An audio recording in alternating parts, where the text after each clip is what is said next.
Hey everyone, चलिए start करते हैं हमारी आज की पॉलिटी की क्विज़ नंबर 3 जो कि बेस्ड है किस पर, पॉलिटी पर। हम हमारी 3 क्लासेस कंप्लीट करके उस पर बेस्ड एमसीक्यू सॉल्व कर रहे हैं एंड आज हमारी 4th क्लास भी यूट्यूब पे अपडेट हो चुकी है जो कि किस पे बेस्ड है, सैलेंट फीचर्स ऑफ द कॉन्स्टिट्यूशन पे। हम हमारी एंशियंट हिस्ट्री की 1 पेजर सीरीज़ कंप्लीट कर चुके हैं, उससे रिलेटेड एमसीक्यूज़ भी वहाँ पर अपडेटेड हैं और अब हम क्या करेंगे, पीवाईक्यूज़ भी जल्दी लेकर आने वाले हैं। ठीक है, बाकी पूरी की पूरी मैराथन और उस पर बेस्ड एमसीक्यूज़ भी आपको वहाँ पे प्लेलिस्ट में मिल जाएंगे। चलिए, तो आई एम होपिंग कि आप कल प्रियम्बल वाला चैप्टर अच्छे से पूरी क्लास लेने के बाद अपने आप रिवाइज करके और वो 1 पेजर से भी सारे पॉइंट्स रिवाइज करके आ गए होंगे और आप बिल्कुल रेडी होंगे आज की क्विज़ के लिए। चलिए स्टार्ट करते हैं बिना टाइम वेस्ट किए। आज का हमारा पहला क्वेश्चन है प्रियम्बल पर। क्वेश्चन को ध्यान से पढ़िएगा। Consider the following statements about the legal status of the preamble. Preamble के लीगल स्टेटस पर बेस्ड ये 4 स्टेटमेंट्स आपको दे रखे हैं, आपको बताने कौन से स्टेटमेंट्स करेक्ट हैं। चलिए फर्स्ट स्टेटमेंट पढ़ते हैं। The preamble is a part of the constitution. हमने बहुत सारे केसेस भी देखे थे, पार्ट है या पार्ट नहीं है, है ना। अब देखो यहाँ पर रिवीजन टाइम भी शुरू होता है कि आपको पता होना चाहिए। अच्छा, किसी केस में पार्ट बोला था, किसी केस में पार्ट नहीं बोला था, तो क्या आपको केसेस रिमाइंड हो रहे हैं, क्या वो स्टोरी याद आ रही है? अगर आ रही है तो yes, you are on a right track. So आते हैं स्टेटमेंट 2 पे। The preamble is an independent source of power for the legislature. क्या लेजिस्लेचर के लिए प्रियम्बल एक इंडिपेंडेंट सोर्स है पावर का? बताइए क्या लग रहा है आपको।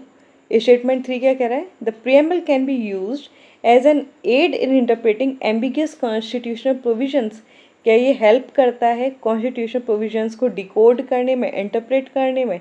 एम्बिगियस मतलब जो मतलब क्लियर नहीं हो पा रहे हैं अभी, है ना, कुछ ऐसी कंडीशन आ गई है या कुछ ऐसा सिनेरियो है जहाँ पे हमें क्लैरिटी नहीं है, तो क्या जो हमारा प्रियम्बल है वो हेल्प करता है उस प्रोविज़न को समझने में, डिकोड करने में। चलिए स्टेटमेंट 4 पर आते हैं। The preamble can override N express provision of the constitution. क्या प्रियम्बल ओवरराइड कर सकता है कॉन्स्टिट्यूशन के उस प्रोविजन को जो कि एक्सप्रेस है, जो कि एक्सप्लिसिट क्लियरली है? बताइए कौन सा सही है। जल्दी से अपना आंसर मार्क कर लीजिए, टाइम होने वाला है, बस 3 सेकंड का टाइम है आप लोगों के पास, जल्दी अपना आंसर मार्क कर लीजिए। अब देखो टाइम्स अप। अब एक बात बताओ, क्या ये इंडिपेंडेंट सोर्स ऑफ पावर है लेजिस्लेचर के लिए? नहीं, ये तो हमने अच्छे से देखा ना, सेकंड वाला इनकरेक्ट है, तो जहाँ जो सेकंड इनकरेक्ट है उसको तो वैसे ही हटा दो। ठीक है, तो इसका मतलब 1 एंड 3 तो हमारे सही हैं, उसको पढ़ने की भी ज़रूरत नहीं है, एंड वैसे भी वो सही है।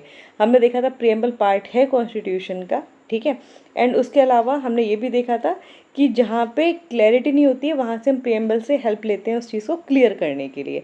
बट ऑलरेडी अगर कोई चीज़ कॉन्स्टिट्यूशन में क्लियरली एक्सप्रेस हो रही है, एक्सप्रेसिबल प्रोविज़न है, तो जो हमारा प्रियम्बल है वो उसको ओवरराइड नहीं करता है। आपको याद रखना है कि प्रियम्बल हमारा क्या है, सोर्स ऑफ पावर, और उसको रेस्ट्रिक्ट भी नहीं करता है उसके प्रोविजंस को। ठीक है, तो 4th वाला भी क्या हो जाएगा, गलत। इट मीन्स करेक्ट आंसर क्या हो जाएगा, answer number A 1 and 3 only. चलिए चलते हैं हमारे एक्सप्लेनेशन पे, एंड आई एम होपिंग कि आप सभी का आंसर ये सही गया होगा। ठीक है, इजी क्वेश्चन था ये। तो स्टेटमेंट 1 करेक्ट है। हमने देखा केशव नंदा भारती केस में सुप्रीम कोर्ट ने अपहेल्ड किया था कि preamble is a part of the constitution. Okay, अब आते हैं स्टेटमेंट 2 पे, वो इनकरेक्ट है। ठीक है, क्योंकि ये मतलब है ही नहीं, कॉन्फर ही नहीं करता है पावर, चाहे लेजिस्लेचर हो, चाहे एग्जीक्यूटिव हो, चाहे जुडिशरी हो। ठीक है, 3rd वाला भी सही है कि हाँ इंटरप्रिटेशन में हेल्प करता है, एंड 4 इज़ इनकरेक्ट कि ये ओवरराइड नहीं कर सकता है कॉन्स्टिट्यूशनल प्रोविजंस को जो कि एक्सप्रेस्ड हैं, एक्सप्लिसिट हैं उनको। ओके, आई एम होपिंग कि ये वाला एक्सप्लेनेशन क्वेश्चन आपको अच्छे से क्लियर होगा, एंड ईजी भी था ये। ठीक है, चलिए आगे आते हैं next question, question number 2। Question को आराम से ईजी, मतलब बिल्कुल लाइट होकर पढ़िएगा। ठीक है, ऐसे क्वेश्चन देखने में बहुत ईजी लगते हैं बट कॉन्सेप्चुअली ये फंसा देते हैं। क्वेश्चन नंबर 2 क्या बोल रहा है, the expression we the people of India in the preamble primarily signifies which one of the following. हमने क्या देखा था, प्रियम्बल में 4 पार्ट थे। ठीक है, सबसे पहले स्टार्टिंग ही यहीं से हुई थी, we the preamble, oh sorry, we the people of India. ठीक है, तो ये हमारा सोर्स था। ठीक है, हमारे वहाँ पे नेचर कैसा है, ठीक है, ऑब्जेक्टिव्स क्या है, और डेट ऑफ जो हमारी अडॉप्शन है, ठीक है, वो क्या है, चारों चीज़ मेंशन थी ना। तो वही उसमें बोल रहे हैं ये जो हमारा we the people of India है मीन्स जो सोर्स दे रखा है वो क्या बता रहा है, ठीक है। मैंने सोर्स वर्ड बोल दिया, वो बोलना ही नहीं चाहिए था, ठीक है। चलिए, तो we the people of India जो प्रियम्बल में लिखा हुआ है वो क्या सिग्निफाई कर रहा है। नंबर 1 ऑप्शन ए क्या कह रहा है, पार्लियामेंट्री सुप्रीमेसी। क्या पार्लियामेंट की सुप्रीमेसी है। आज वाली क्लास अगर आपने देखी होगी ना साइलेंट फीचर्स वाली, तो ये आप ये आंख बंद करके इस वाले पार्ट को हटा सकते थे। चलो एक ऑप्शन तो मैंने हटवा दी, हेल्प कर दी आपके लिए। अभी 3 ऑप्शन है, ठीक है। चलिए बताइएगा। ऑप्शन बी क्या बोल रहा है, popular sovereignty. Option C direct democracy and option D supremacy of the constituent assembly, ठीक है। थोड़ा सा आपको लगेगा वर्ड से कंफ्यूज जाएगा, बट जैसे ही आप ऑप्शन देखोगे ना अपने आप ही इसको ईजीली एलिमिनेट कर सकते हो।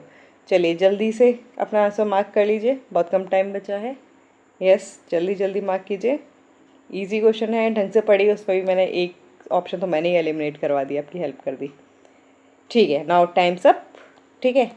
चलो अब देखते हैं कि क्या है इसका। देखो पार्लियामेंट्री सुप्रीमेसी तो है ही नहीं ना हमारे यहाँ, है ना। हमारे यहाँ कॉन्स्टिट्यूशनल सुप्रीमेसी है। पार्लियामेंट्री सुप्रीमेसी तो हमें कहाँ पे देखने को मिलती है, यूके में।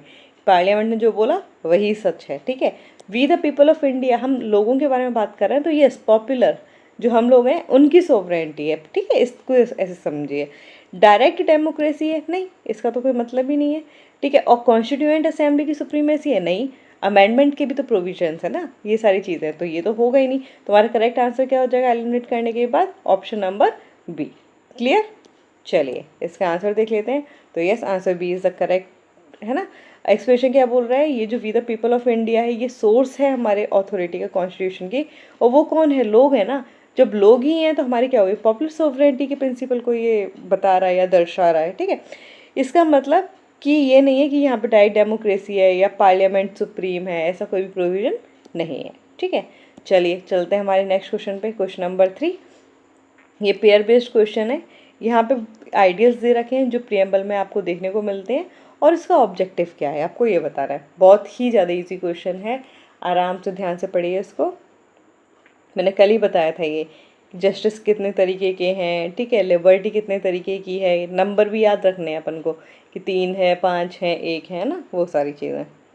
चलो देखो जल्दी इसका आंसर दो, बहुत कम टाइम भी है आप लोगों के पास, 3 सेकंड्स का टाइम है। एंड ये क्वेश्चन 3 सेकंड्स वाला है भी नहीं, लिटरली बहुत ही इजी क्वेश्चन है ये। अगर आपने कल जरा सा भी ध्यान से क्लास को देखा होगा और नॉर्मल अगर बेसिक नॉलेज भी होगी या पहले भी पढ़ रखा है, तो ये आपके लिए बहुत ईजी होने वाला है क्वेश्चन।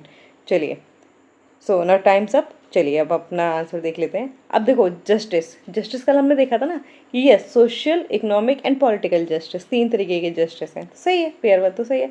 लिबर्टी हमने देखा था कितनी है, 5 है। किस किस की, मैंने बोला था आप ऐसे कनेक्ट भी कर सकते हो कि आज़ादी सबसे पहले सोचने की होनी चाहिए, है ना, कि आप सोच पा रहे हो, सोच के क्या आप उसको एक्सप्रेस कर पा रहे हो।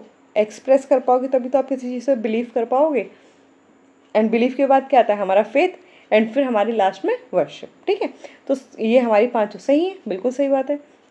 इक्वेलिटी किसकी होनी चाहिए, यस स्टेटस एंड अपॉर्चुनिटी, बिल्कुल सही है। फ्रेटर्निटी भाईचारा हमने देखा था, ठीक है। यहाँ पे हमने 2 कॉन्सेप्ट देखे थे कि डिग्निटी होनी चाहिए and unity and integrity of the nation. Dignity individual की एंड यूनिटी एंड इंटीग्रिटी किसकी, नेशन की होनी चाहिए। यस, तो सारे ऑप्शन सही हैं, तो करेक्ट आंसर क्या हो जाएगा, डी। और अगर ये ओनली 1 पेयर, ओनली 2 पेयर भी होता तो इसका आंसर क्या हो जाता, all 4 pairs are correctly matched. Okay, चलो आंसर देखते हैं इसका, एक्सप्लेनेशन। यस, तो चारों ऑप्शन जो हमारे दे रखे थे पेयर वो सबकी सब क्या है, सही है। एंड इसका सीक्वेंस भी याद रखिएगा, ये मैंने कल आपको याद कराया था जलेफ करके, है ना, ठीक है। और लिबर्टी, इक्वलिटी, फ्रेटर्निटी हमने कहाँ से ली है, ये वाला भी आपको याद रखना है कहाँ से, फ्रेंच जो आइडियल्स है ये वहाँ से लिया गया है, ठीक है। तो हम सिंपल क्या बोल देंगे, हमारे फ्रांस से लिया है हमने। चलिए आते हैं नेक्स्ट क्वेश्चन पे, क्वेश्चन नंबर 4। क्वेश्चन को ध्यान से पढ़िएगा, ठीक है। चलिए क्वेश्चन क्या बोल रहा है, consider the following statements regarding the preamble of the constitution of India. Preamble के बारे में बताना है क्या स्टेटमेंट सही हैं, ठीक है। पढ़ते हैं statement number 1। The preamble was adopted by the, जितने भी आपको वर्ड्स लगे ना अंडरलाइन करते जाइए, adopted by the constituent assembly after the adoption of all other provisions of the constitution, ठीक है। समझ में आया कि प्रियम्बल को कॉन्स्टिट्यूएंट असेंबली ने तब अडॉप्ट किया जब बाकी के सारे प्रोविजंस अडॉप्ट हो गए थे, उसके बाद में प्रियम्बल को अडॉप्ट किया है। क्या ऐसा है? अगर आपको प्रियम्बल याद है, कल ही मैंने बोला था प्रियम्बल याद कर लीजिएगा, ठीक है, 2-4 बार पढ़ोगे अपने आप याद हो जाएगा। वहाँ पे हमारे पास 4 चीज़ें मेंशन है, ठीक है, 4 एलिमेंट्स हैं। सबसे पहले सोर्स क्या है हमारे कॉन्स्टिट्यूशन के लिए, ठीक है, नेचर कैसा होगा हमारा, ठीक है, हमारी कंट्री का, ठीक है। फिर उसके बाद हमने देखा था कि ऑब्जेक्टिव्स क्या हैं हमारे, है ना, यही हमने देखे थे। फिर हमने क्या देखा था लास्ट में, डेट ऑफ अडॉप्शन। तो क्या ये डेट ऑफ अडॉप्शन पे ही क्वेश्चन है ना? अगर आपको डेट ऑफ अडॉप्शन याद होगी तो आप इसका आंसर फटक से दे सकते हो, है ना, कि ये वाला स्टेटमेंट सही है या इनकरेक्ट है। याद करने की कोशिश करो कि क्या थी डेट, है ना।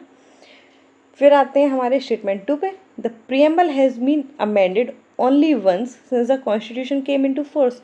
क्या प्रियम्बल सिर्फ एक बार ही अमेंड हुआ है? तो ये भी आपको याद आना चाहिए, ये भी क्लियरली बताया हुआ था मैंने, है ना, और आपको याद भी होगा कि अच्छा, मतलब ठीक है, ये आपको याद होना चाहिए, ठीक है, आप मार्क कीजिए, उसके बाद हम एक्सप्लेनेशन में मैं बताऊंगी, है ना, डिटेल में। ठीक है, स्टेटमेंट 3 क्या बोल रहा है?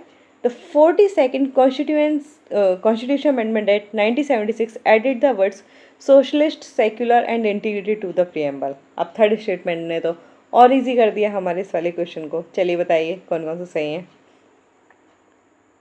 जल्दी जल्दी जल्दी, सिर्फ 3 सेकंड का टाइम है आप लोगों के पास। 3, 2, 1 एंड गो। चलिए अपना आंसर मार्क कर लिया होगा, आई एम होपिंग।